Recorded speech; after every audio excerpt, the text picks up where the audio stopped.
সাভারে বিপুল পরিমাণ বিস্ফোরক ও আইইডি তৈরি সরঞ্জাম উদ্ধারের ঘটনায় জেএমবি সদস্য মোহাম্মদ আরিফ ওরফে ইমরানকে গ্রেফতার দেখিয়ে সন্ত্রাস বিরোধী আইনের মামলা করা হয়েছে। মামলায় 6 জনের নাম উল্লেখ সহ অজ্ঞাতনামা আরও 6 থেকে 7 জনকে আসামি করা হয়েছে।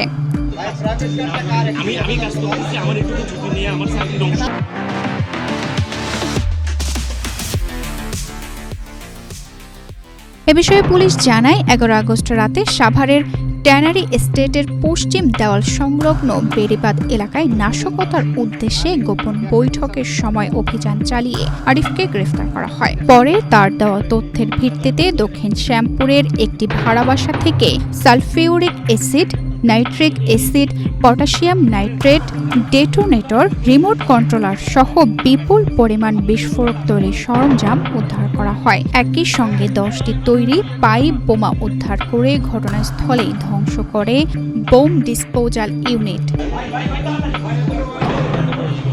গ্রেফতারকৃত আরিফকে 10 দিনের রিমান্ডে আদালতে পাঠানো হয়েছে। পলাতক আসামিদের গ্রেফতারে সিটিটিসি, র্যাব ও এটিইউ অভিযান চালাচ্ছে।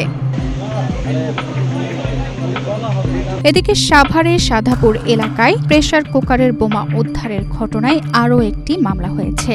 এতে অজ্ঞাতনামা 6 থেকে 7 জনকে আসামি করা হয়েছে। তবে এ ঘটনায় এখনো কাউকে গ্রেফতার করা হয়নি। সিসিটিভি ফুটেজ পর্যালোচনা করে অভিযান চালাচ্ছে পুলিশ। তানজিদা রহমান, ইনায়া, বাংলাদেশ প্রতিদিন।